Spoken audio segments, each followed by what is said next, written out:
Hey guys, Chris here with theGoodOldGamer. So we've gotten all of the Zen 2 information that we could have ever wanted, but what about Intel? That's the question that I've been asking myself all day today. Can Intel compete? And honestly, I think they're not in as bad a position as a lot of people think. Now, they are being beaten handedly at every price to performance measurement that there is right now. However, they can fix that. It's within their power to go ahead and bring out more competitive pricing and more competitive products at each stack. So today, that's what we're going to be talking about. If Intel wanted to, this isn't like a leak or anything like that. This is just my opinion as to what they could do in theory to go ahead and make themselves far more competitive than they are right now.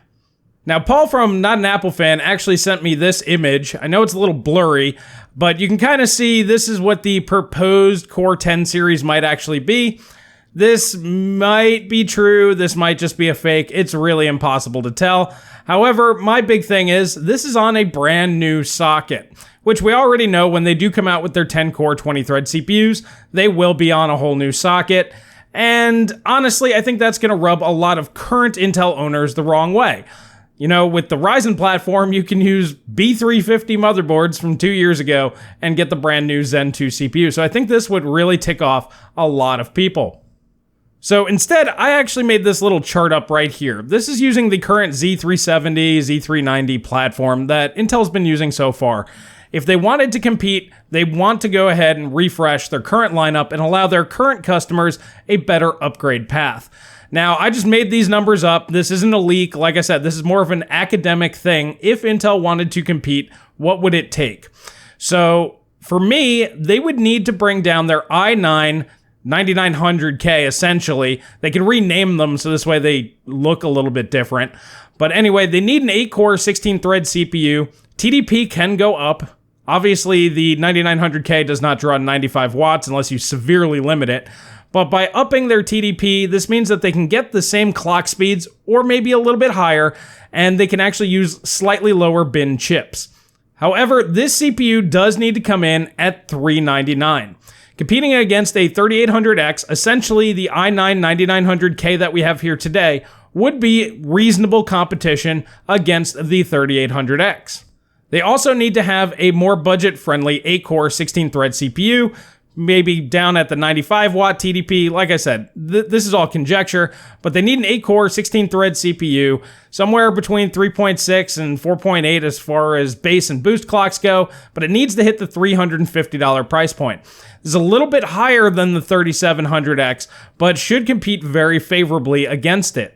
Now, for the worst bin chips of this class, they could stick with the 8-core, 8-thread CPUs, maybe make them 65-watt TDP parts for cheaper motherboards out there, and obviously clocks will have to be lower to accommodate that, and this should come in somewhere around $299, which is less than the 3700X. So this would actually sandwich in the 3700X. You have a little bit lower part, doesn't have the threads, has good TDP or similar TDP, clocks are a little bit higher. I think that would be pretty competitive at a $299 price point. Now, honestly, with the 9 series, Intel should have done this anyway. The i5s, instead of being 6-core, 6-thread, they need to be 6-core, 12-thread CPUs. So right here, I just used the same numbers that they have on their 8086K CPU. I think that was a 14 nanometer plus, or a plus, I don't know. I'm pretty sure that they refined the process a little bit more, so they should be able to hit those frequencies a little bit more regularly. That CPU, the 8700K, basically needs to be $249 and competing against the 3600X. As we can see from the reviews out there, the 3600 is just slightly behind the 8700K. That means the 3600X is likely on par. So they need to at least compete price to performance there. You have the same cores, same threads, similar TDP, a little bit higher clocks. It's got to be the same price. And then for the more budget-friendly model, got to stick with 6 cores and 12 threads, lower clocks, of course, and this needs to come in at $199. This would compete directly with the 3600. It'd be just very back and forth.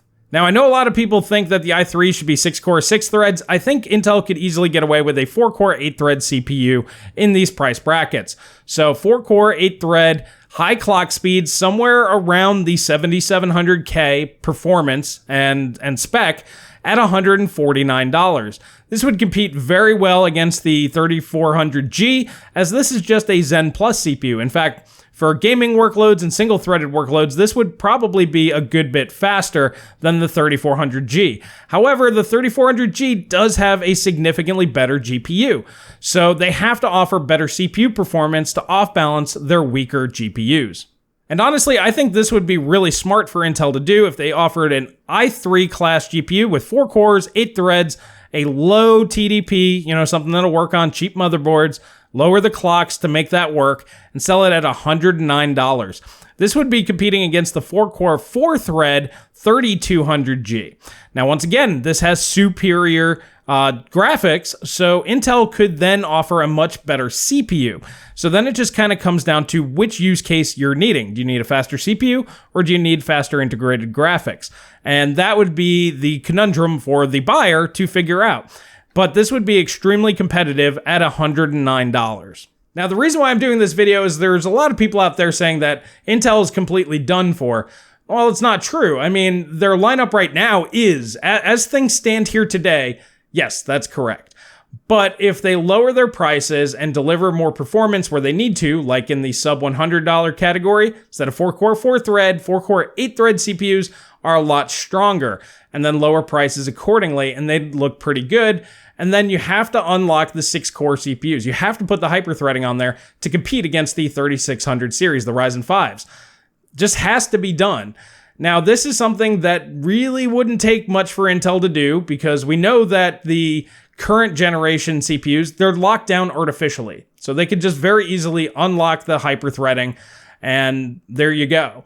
My proposed suggestion for Intel would be to bend them a little bit less aggressively. Put a higher TDP, lower clock speeds, whatever it takes, so this way it makes manufacturing a little bit cheaper, and that helps offset the cost. Now, will Intel do something like this? I don't think so. We haven't heard any rumors, but considering how strong the Ryzen CPUs are, this is the only way that I could see them competing in the near term. Now, if and when the rumored 10th generation series comes out, kind of like that slide that I showed you, I mean, the numbers on there are what everybody's kind of talking about, but those are expected next year sometime. That's going to be too late, because you're going to be bumping right into Zen 3 or Zen 2 Plus or whatever it is that AMD is going to do next year.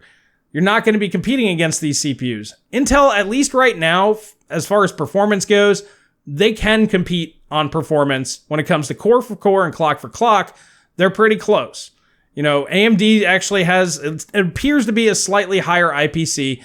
It's not that big of a difference, but Intel has a slightly higher clock speeds. So right now, it's pretty balanced. And unless they have something in the wind, something on the back end that we are unaware of, there's no leaks of, no news of, that's the only way that they can compete. They have to drastically reduce prices and basically compete price and performance level parity with AMD, and they need to bring it out on their current platform so current owners can upgrade to these and don't feel too burned by the whole situation. Well, those are just my thoughts. Let me know what you guys think down in the comment section below. Do you think that that's the smart move for Intel? If you're an Intel owner and you kind of like this idea, you need to let them know, because if they see that, yeah, this might actually work, they can get some sales out of this will make the community happy, they might do it. They might, if there's enough people out there saying, this is what you need to do. Look at this chart, do something similar to this, whatever makes sense. But price to performance needs to be around this level, and that'll buy a lot of goodwill. And then hopefully in the next couple of years, you get your stuff together and you can compete better with AMD as far as technology goes. Now, I'm going to be realistic. Even if, like I said, I highly doubt they would, but even if Intel did something like this, AMD would just lower prices a little bit more and still have better price to performance. But what that would do is then lower the cost of Zen 2 CPUs for everybody who wants those. And that's what happens in a competitive market. So this whole video is basically me just trying to promote competition. I don't really care which company you buy from, because as long as price and performance is going up and we're getting better stuff for less money, I'm a happy camper, and that's just kind of the way that I do things. But alrighty guys, let me know what you guys think down in the comment section below. If you like this video, please hit that like button, please subscribe, please share with friends, that really does help me out. If you want to help support the channel for as little as $1 a month, really goes a long way in helping me get new tech on hands, like the brand new Ryzen 3600X that I will be getting in sometime later on this week, and lots of videos coming out with that once I do. So thank you all for helping me out and helping get that on hand, but that's all I have for today, and I will catch you guys in the next video.